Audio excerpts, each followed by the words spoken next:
What's up? I'm Tyler. And I'm Dakota. And this is the Bourbon and Business Podcast, where we interview successful businessmen and women to let you in on why success doesn't have a single formula to follow. We also have a little bourbon tasting along the way, because why not? Why not? So guys, please enjoy this episode and let us know your thoughts at Bourbon and Business Podcast on Instagram.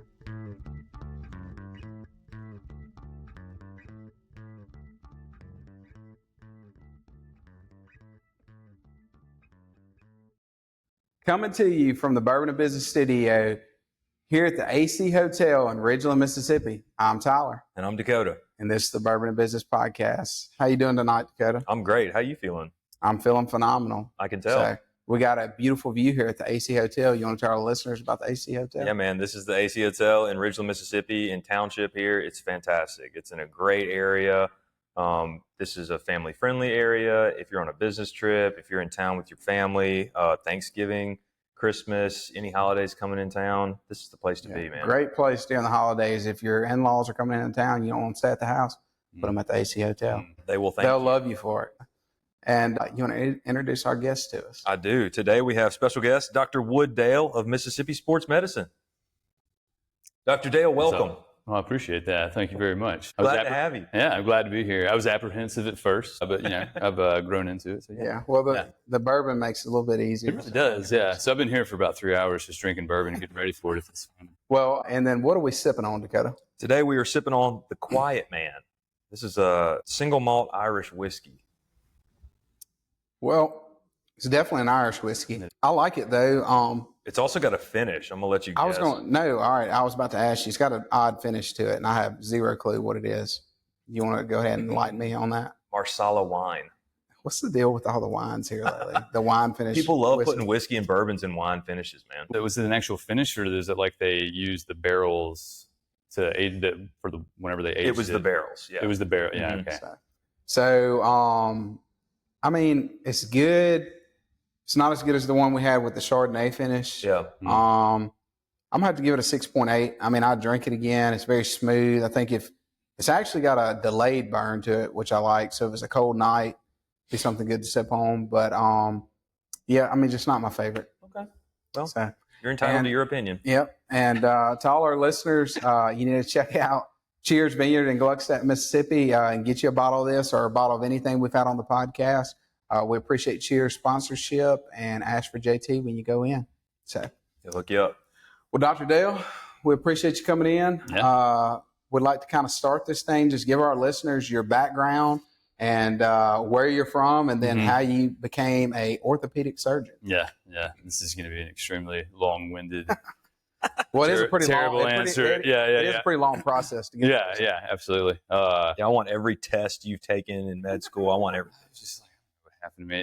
Because I never. Yeah, my lord. My name is Wood. I actually grew up in the Delta, so I grew up between Greenwood and Clarksville. I grew up out on a farm out there. All my family was like kind of around Greenwood-ish. They had a big restaurant that was there because part of my family was like Italian immigrants, so they had this big old restaurant called Lusco's that was there for a while. Yeah. And then I don't know. So when I was actually 18, for whatever reason, I just knew I didn't want to go to college, so I ended up going into the Marine Corps, and this was in June of 2001. So June of 2001.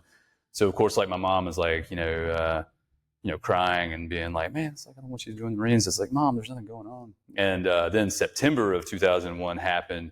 And then I found myself being very, very busy for quite a bit. And so I did the Marines for a while. I worked for I was a scout sniper in the Marine Corps for a while.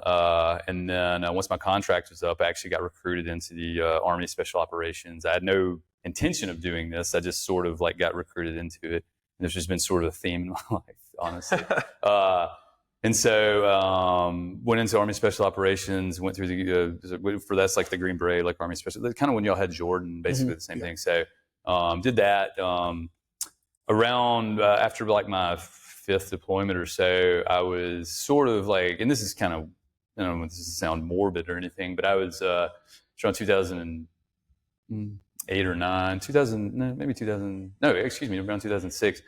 that was when the wars were really starting to kick off, and we had started losing a bunch of friends, and then like it was like I was just like, man, if my legs get blown off, like I really don't like the military. I don't know what else to, I didn't want to, not to sound terrible, I just didn't want to be like that guy that was dependent upon the VA and couldn't do anything. Right. So forced myself to go to college in between deployments and stuff. And while I was there, I was actually going to do physical therapy for a while. And then, and again, I just had right time, right place. I just got pushed by the right people. And I'm sure the good Lord had a lot to do with that as well. But somebody convinced me to go into medicine. Nobody in my family's a doctor.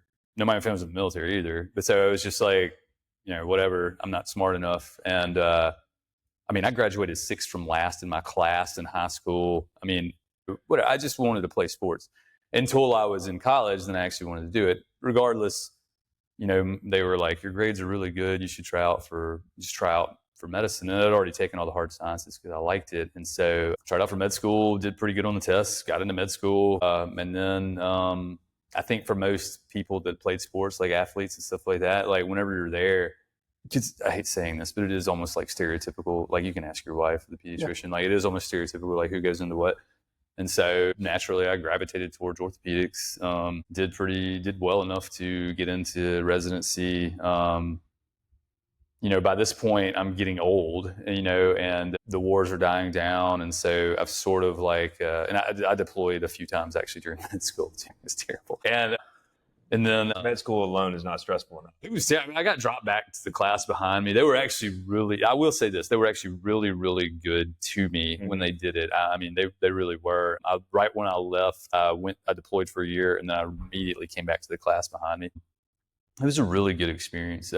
But, once I started residency, you really don't have any time for doing anything else. And I was just in more of like a training kind of role where I was sort of a mentor, which blew my mind too, because when you become the old guy, you don't know that you became the old guy until people start asking your opinion about stuff. And you're like, sure. And then you give it. And then all of a sudden you're just like, wait a minute. Wait. Yeah, right. You're like, holy. They're listening to me. Well, that was the thing. It was like, they would always talk about like, stuff, and they'd be like, they'd always ask me things, and I'm just like, man, what are you talking about, dude? Like everybody in here has been to combat and stuff. They're like, no, man, they haven't. They were like, and they looked at us like we were this like legends in the community, which blew my mind because again, I was just I was having fun. I loved my job. It was really, really good. But eventually I just sort of like transitioned into medicine because medicine was my backup plan for my legs blown off. And it was a good thing because it's like as I was transitioning out of the military, I just sort of moved into medicine, and it's been great. It really has been. Well, tell our listeners a little bit about, obviously combat or even just in the military in general, going through the trainings that you went through, it's high stress. You're away from your family, you're out, during your boot camp or your selection process and all that. Constant situational awareness. And then going from that and then being into med school, what was that like for you?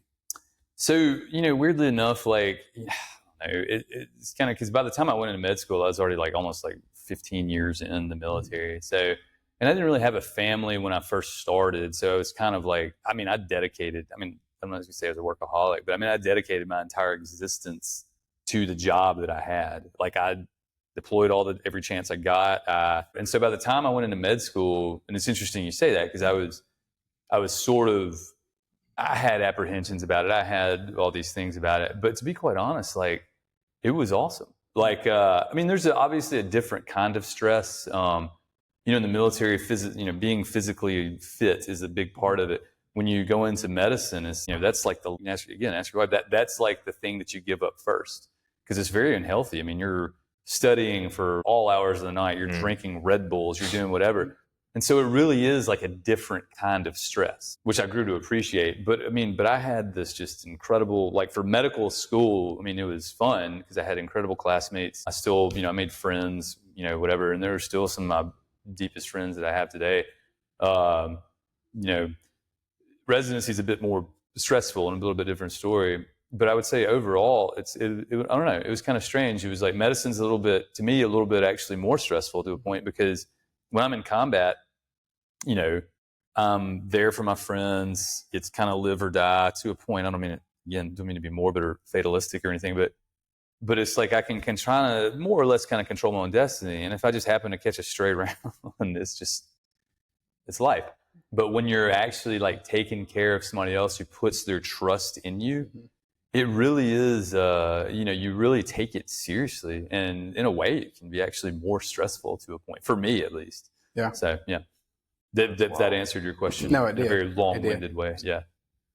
Well, tell us a little bit about what you've been able to take leadership-wise from the military and transition that into the civilian life. Yeah, no, that's actually, that's a really good question too, because, and again, it was kind of one of those things where as I was leaving the military, it was almost like I was so built into it, I just sort of assumed that it was like a normal part of everybody's existence. I think the biggest thing about being a leader is like there's sort of like an unwritten contract that you have. And I have the same thing I have with my patients, so to speak. It was like, you can tell me what to do, but I'm going to take care of you. Does that make sense when I say? Yeah. And so, and one of the best things is like you can learn from so many different leadership styles, and quite often you will actually learn much more about how you don't want to be than how you do want to be. If that makes any sense. It's almost more important though, yeah. I really do think it is. Like you can have these incredible leaders that can act as mentors to you, or what you would aspire to be like, and that's great. But I think oftentimes it's the ones that you really hate. It's the ones that you really don't like, because you kind of break those down a little bit more and you're like, I don't want to be like that. And I do think that that's important. And that is quite, and I think the biggest thing with civilian, transition from military to civilian is, in the military, you're taught to really take that like leadership contract like seriously. Yeah. Because these are people that are going to do anything you tell you to do. Anything you tell them to do, they're going to do it for the most part. I mean, obviously. Right. But in that same respect, like you owe them, intense amounts of studying, intense amounts of all these things, to where you're not just going to send them willy-nilly into doing something for no reason. Right. And I do think that is very important, especially in the civilian world. Super good. Well, and tell our listeners a little bit about, so you're an orthopedic surgeon. So what does the day-to-day look like? So it's funny. One of the this is going to be again a long-winded thing. It was like one of the things that like for the military is like I knew that I was kind of living on the edge, so to speak, and just like I went on every deployment and expecting not to come back, because that was the way that I needed to operate there. Having and being in medicine has been incredible, because I can actually have a family, and I didn't have that before. And so like it's incredible. Like I can wake up next to my wife with my family. Sometimes the child is there or not, but and we have an 18-month-old kid, and it is just incredible. And I can, I wake up, I usually wake up early, do a little exercises, walk the dog, stuff like that. And I have my, I usually try to get like an hour of like meditation time. I say meditation, but it's like where I read, where I'm improving myself, where everybody else is asleep. So it's my time. And then I go to work, and it's usually either clinic and surgery. I usually do half day of clinic, half day of surgery. And it's great too, because you can, and again, it's one of those things, it's an incredible gift to be able to like, to help people out, because like, so you were talking about your football career, and like you get hurt. And it's weird because you don't. Very short career, by the way. Well, no, but these are things. It was like, no, at the time though, this ends up becoming like a part of your like identity. Yeah. So it's like me as an orthopedic surgeon, like, dude, I'm like a carpenter, man. I mean, like, and ask your wife. I mean, we're just like, we have hammers and whatever like that. We're bros broing out. But realistically speaking, like, when an athlete gets hurt, or even when somebody gets hurt, like when you lose like a piece of your, like when you have a disability and you don't have the same function you did before, you really do lose like a piece of yourself. Like that's a huge hit against your self-esteem, like against your mental Who are you? health. Yeah. Right. Because I mean, think of all the independence that you have right now, and then all of a sudden, like your right arm is taken away from you. Man. And that really, and it sounds kind of silly, but that really does affect you. And because I've had orthopedic surgeries, I've been hurt, I've done things like that too. And to be able to kind of figure the problem out, and then give it back, or give it the best function possible in the time that you have, is incredible. Because I mean, realistically speaking, I mean, like, dude, we have 100% mortality in life. Like, we're all going to die. Yeah. Like, this is the way that we were made. Our bodies fail. We always joke around. It's like, whatever, but like, you can be a sports car at one time, but I mean, you might be awesome at the time, but you're going to have to replace the brakes, replace the tires, things like that. We're no different. Yeah. And so the thing is, it was like being able to, and my wife's a medicine doctor, so I joke around with her all the time. I'm like, I don't save lives. Like, do any of us really save lives?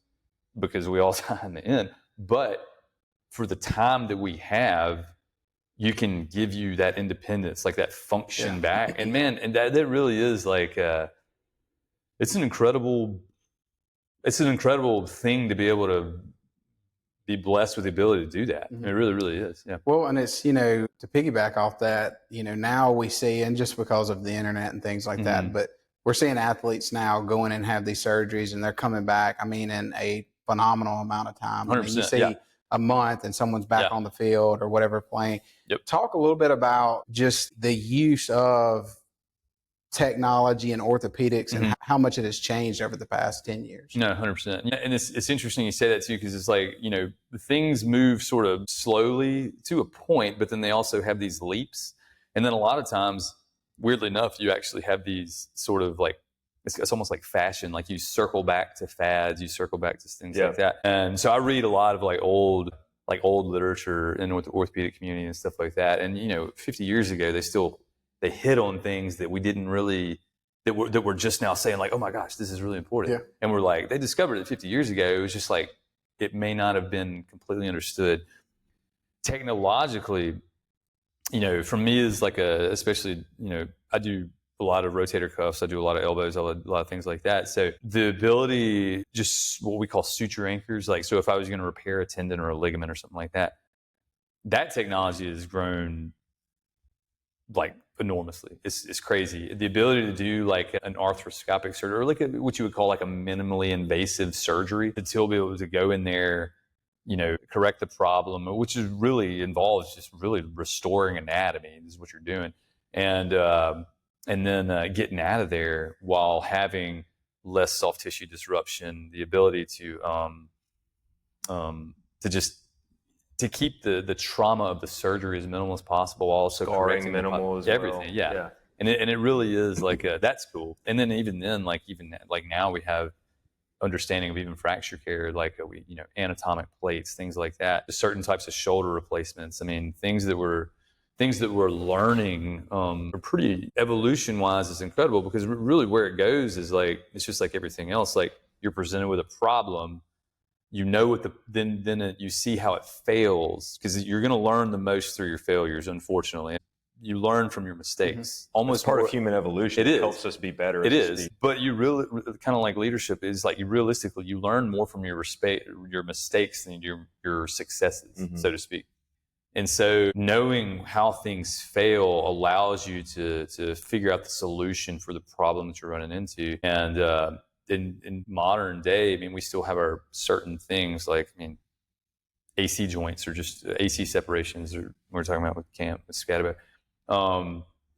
They're an interestingly complex thing that we haven't really found because there's 15 different ways to do the surgery. Yeah. If there's 15 different ways to do a surgery, that means that none of them is the best. Yeah. That means that we haven't really found the answer. So, but for a lot of other things, though, I think that we're doing, at least moving in the right direction. We're really finding how to restore that with as minimal disruption as possible, and still giving people their life back, and still, and then keeping their disability to a minimum if possible. Yeah. Where do you see AI coming into orthopedics at all? Because I feel like it's weaving its way into everything. So it's got to at some point. 100%. No, I agree with you. And where you see, I think AI that is powerful is going to be imaging modalities. So this can be radiology. So this is also a radiologist question. It's already it's already helped out there. So it's like, being able to discern, because a lot of what we do is pattern recognition. So a lot of that is similar. Where I think that AI does come into play is like for us, like even now, like if I'm doing a literature search of some problem, or for like I said, I read in the morning. So a lot of the times I just ask questions to myself about what would I do better and stuff like that. sometimes I'll go to the medicine AI open evidence and I'll just type in searches and then I'll just explore literature searches through them because they can kind of sift through just PubMed, Google searches type things. So I think that's one. I think doing imaging modality is two.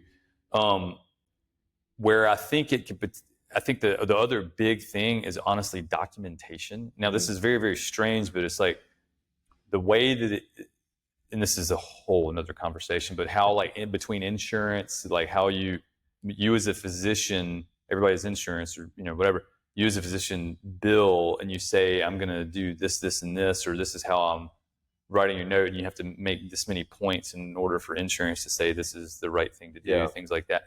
That I think from that point, AI can be extremely helpful.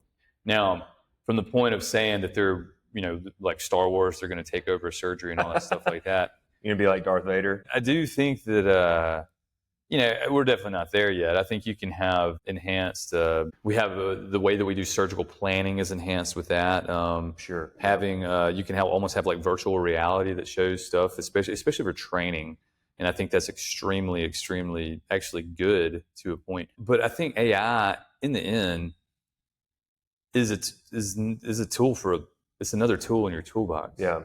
I don't think that it can necessarily take over. And then just like everything else, literally everything else, like when telephones were invented, whatever, that's just another way to communicate. AI is just another way to try to hopefully, and where I think it can do well is really increase efficiency. So you can see the next person, you can help the next person, you can be more efficient.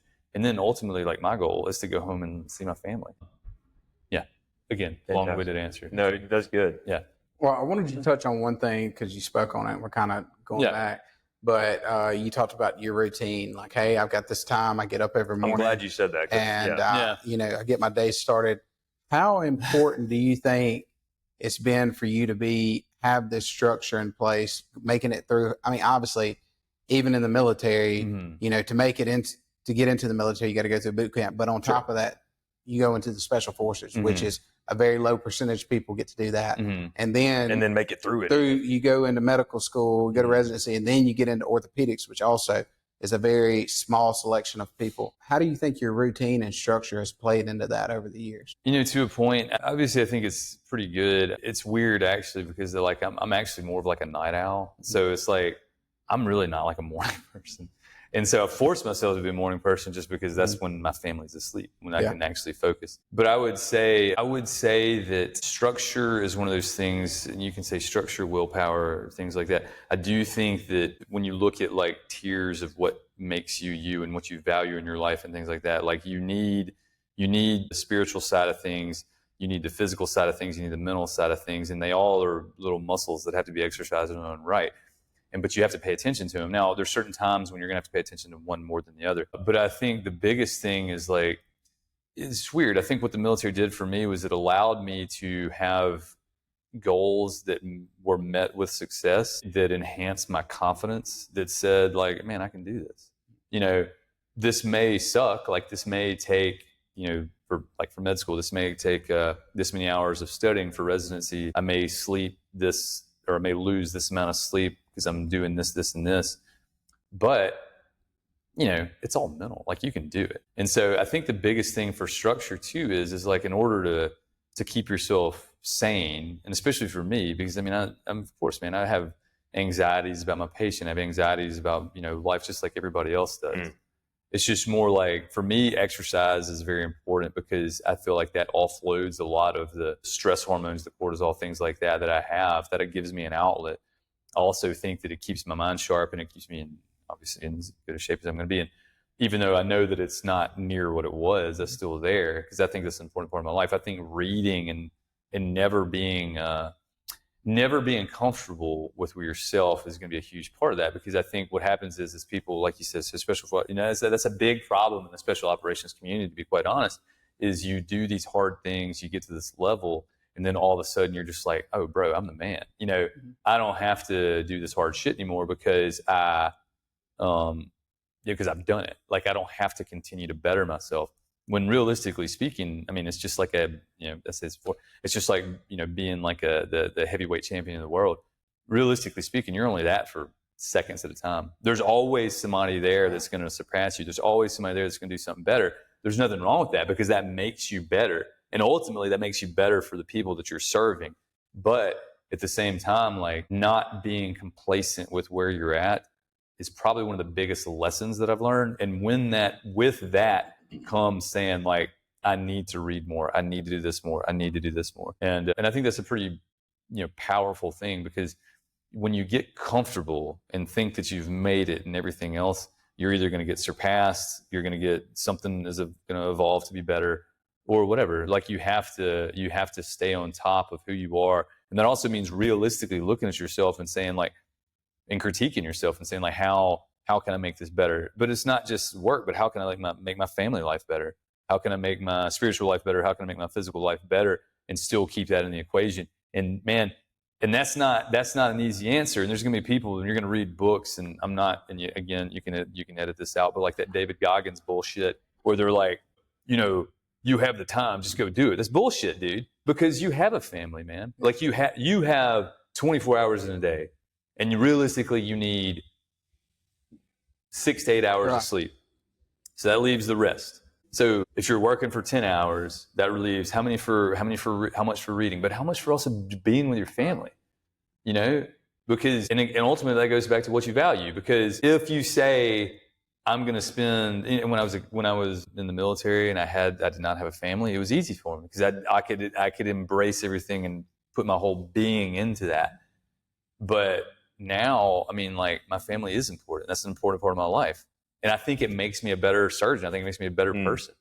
And you have to be realistic about what you are. And you have to say, I need this much sleep. I need this much that I'm going to work. But I need to read this much. I need to exercise for 30 minutes a day, whatever. And I think that knowing that, it's just like budgeting. It really is, because you're budgeting your time. Yeah. And I think that's important. Well, and I'm glad you said that, because, and I think that's going to be a good thing for our audience here, because there is so much out there, especially on social media. You see these people, these influencers that are, the hustle culture. Yeah, they're like, hey, you got to get it, man. Be at the office, neglect your family, do whatever you got to do to be successful. And then that makes people that, they do want to be successful, but they also value their family, that they do feel the guilt there. Now they feel shame, right? Yeah. And so I think that it is a good word to hear that, hey, a lot of times this stuff that we hear on the internet is not real life. These people, they put this facade out there of who they are and what they're doing. And I'm not speaking about anybody specifically, but I'm just saying that, you don't know what they're doing on a day-to-day basis. They're posting a video, and really and truly it comes down to, like you said, your values. What do you value? 100%. Do you value your family? Well, if you value your family, yes, you should work hard to be successful, but you should also work hard to be a good husband, be a good father, and all that has to go hand in hand. So I'm glad that you said that. There's a balance. There's a balance, and I will say this too. It's like, so realistically speaking, tombstone, birth date, death date, hyphen, and that's what they're doing. So it's like, it's one of those things where, and again, we also talked about your bodies fail. Like nothing is forever. This is the way it is. So these people, when they put their values and things like that, they put their values in like how far I can run. And I used to be that guy. How far I could run, how fast I could run, how many people's asses I could kick, whatever, which is so far and few between now. But that is going to go away. And so how you value yourself or how you see yourself, what brings you your self-esteem, like that is going to go away. So it's like, yeah, you can ignore your family. You can work yourself to death. You can build what you consider this great thing, and it is going to go away. And the thing is like when it happens, it is going to just absolutely crush those people. Because they will not have, and what's it for?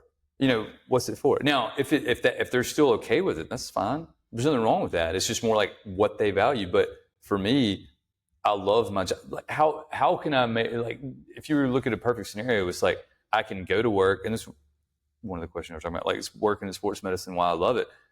Why I chose Mississippi Sports Medicine, why I love it is that they're just in this efficient machine. And I can go to work, I can take care of an enormous amount of people, and I can go home to see my family at a reasonable time. Like you can't, and I can study, and I'm surrounded by all these just incredibly, intimidatingly good people. And it makes you better. And it's just, how can you that's where I put my values, because it is in all those things.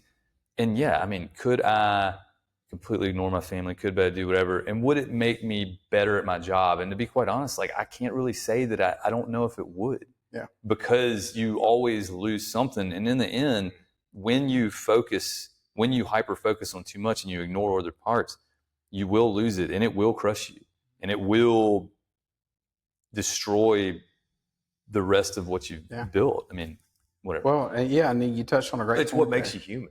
It does. Yeah. I mean, yeah, realistically speaking, yeah. Yeah, and like you said, at some point, it's a weird thing as you age. Mm-hmm. You go through the teenage years, Yeah. the 20s, and you're like, man, this is great. Like, I'm going to be running like this forever. Sure. I'm invincible. And then you start to get a little bit older, and then you realize, hey, there's a time limit on this. Yeah, And you 100%. push a kid on the wagon like me, and he hits the turbo button, and you feel like you just pulled a hamstring. Right. Because you stretch first. Yeah. And so you put it into perspective. At some point, though, you're going to be, that old man that's sitting there, that's no longer a surgeon, no longer a business owner or whatever it is. You're who you are. 100%. And what did you spend that time investing in? Because if you spend it all in, What'd you create? your career, then you're going to be lonely. And then not only that, but people have this idea that they're not replaceable, that they're not like, and I hate saying that, but like, dude, like and this is fine. And there's nothing wrong with this, but like, you're a workhorse. Like, you're there. It's like, if you're working for a corporation, you're there to make them money. You're there to do whatever, and they expect something out of you. You're a workhorse. If something happened to you tomorrow, if you got into a car wreck or something happened to you tomorrow, don't think they're not going to replace you. Right. And don't think that in 5 years that people are still going to remember who you are. I mean, realistically, after we die, once your kids pass and things like that, are people really going to know who you are? Do you really remember your great-grandfather? No matter how wonderful of things they did, do you remember it? Yeah. You know what I mean? So it's like all this is finite, but the things that aren't finite are going to be the relationships that you have with your friends and family and coworkers and things like that, but also the people whose lives you can change. And I think that's wonderful to do. But you also have to understand that, it doesn't matter how good you are. If you're not that good anymore, like, no matter what. And the thing, and it's not, and there's not a hesitation. Everybody's replaceable. Progress waits for no man. 100%. It's a great word. Well, Dakota, give us your thoughts on the Quiet man. Quiet man. Almost called it running man for some reason. So I don't know where that came. I guess because he said running earlier. I don't know. Sure, whatever. It was a light whiskey. It kind of like floated in my mouth a little bit, is what I'm going to say. I've never heard that. Could you go more into detail with that, please, if you don't mind? It lingered.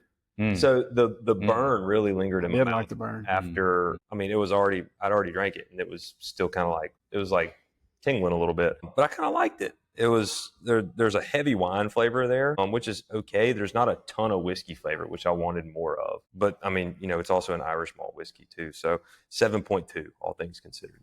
Okay. What's your thoughts on the bourbon?